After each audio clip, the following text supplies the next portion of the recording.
प्यारे विद्यार्थियों, मैं ध्रुव प्रसाद शर्मा आपका बायोलॉजी की क्लास में स्वागत करता हूं। और आज जो हम टॉपिक लेने जा रहे हैं वो टॉपिक ले रहे हैं समंकों का वर्गीकरण या प्रस्तुतीकरण। एक मिनट, मैं टॉपिक लेके चलता हूं। यहाँ टॉपिक लिखता हूं, समंकों का प्रस्तुतीकरण। ये आज का टॉपिक है। समंक जो है ये एक प्रॉपर हिंदी का शब्द आ गया। शब्द इसकी जगह हम इंग्लिश लिखें तो वो ज्यादा ठीक रहता है। समंक जो शब्द है उसकी जगह हम शब्द लेते हैं डेटा। जो भी आंकड़े दे रखे, डेटा मतलब आंकड़े, आंकड़ों का हम प्रस्तुतीकरण कैसे कैसे कर सकते हैं। सबसे पहले अगर हम इसकी बात करें तो एक वैज्ञानिक हुए हैं विलियम प्लेफेयर। ये जो वैज्ञानिक हैं उन्होंने आंकड़ों को चित्रों के द्वारा प्रस्तुत किया।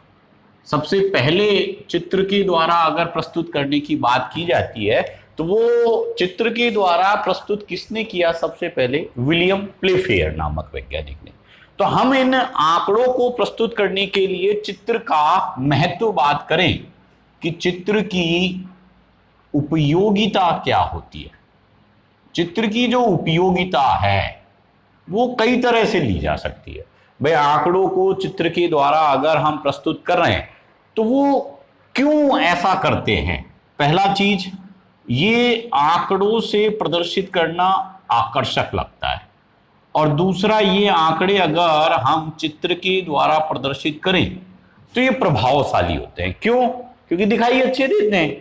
अगर मैं किसी भी आंकड़े को चित्र बनाते हुए उन्हें प्रदर्शित करूंगा, जैसे किताब में हम थ्योरी लिखी रहती है, अगर उसकी जगह हम चित्रों के द्वारा उस क्रिया को समझाएं या फ्लो चार्ट देते हुए समझाएं तो वो ज्यादा समझ में आता है।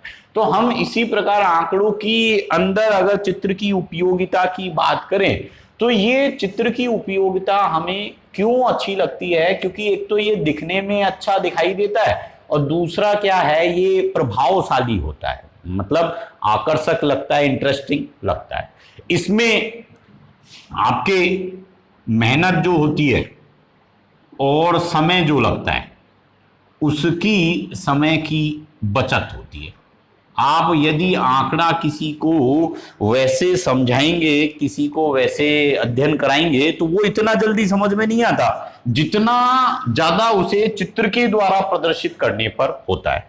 अगर हम उस आंकड़े को चित्र के द्वारा प्रदर्शित करेंगे तो वो जल्दी समझ में आता है। ठीक है, फिर उसके बाद हम चित्र के द्वारा क्या हो सकता है, पूर्वानुमान लगा सकते हैं। जैसे आप क्रिकेट देखते हैं, क्रिकेट के अंदर वो रन रेट के आधार पर कि पहले ओवर में इतने बने, दूसरे में इतने बने, ऐसे दिखाते हैं। तो वो एक ग्राफ सा बना देते हैं। उसके आधार पर अगर 20-30 ओवरों का अगर हमें दिखा रखा है तो हम उसके आधार पर 50 ओवर तक की लगभग गणना कर लेते हैं। क्यों कर लेते हैं? क्योंकि आंकड़ों का हमें चित्रीय निरूपण कर रखा है, इसलिए हम उसका पूर्वानुमान भी लगा सकते हैं। पूर्वानुमान के अलावा हम अगर आंकड़े कई सारे हैं तो तुलना भी कर सकते हैं।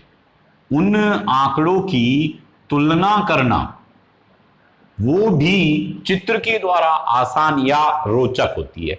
अगर हमारे पास आंकड़े हैं और चित्र के द्वारा दे रखे हैं दो आंकड़े, तो तुलना भी उनका आसानी से हो सकती है।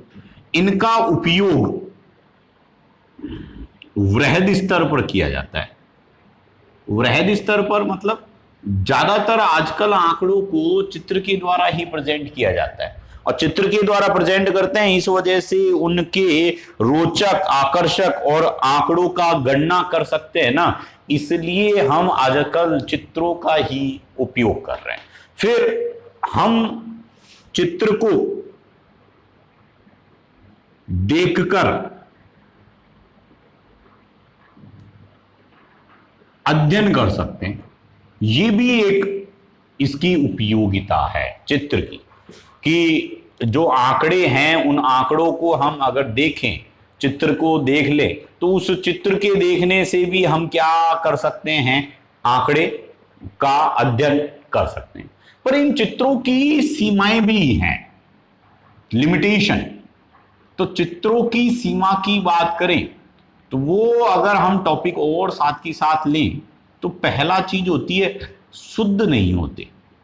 शुद्ध नहीं होते मतलब, अरे अगर हम कोई चित्र बना रहे हैं आंकड़े का, तो कोई जरूरी थोड़ी है एग्जैक्ट वो डायग्राम बन जाए, कोई जरूरी नहीं है। इसलिए आंकड़ा जितना ज्यादा शुद्ध होगा उतना आपके चित्र शुद्ध नहीं हो सकता।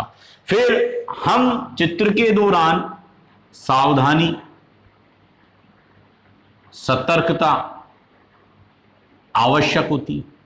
अगर हम सावधानी या सतर्कता से अगर चित्र नहीं बनाए आंकड़ों का और गलत चित्र बन गया, तो आंकड़ों का लेने का देना कोई मतलब ही नहीं रहेगा, कोई उपयोगिता ही नहीं बची।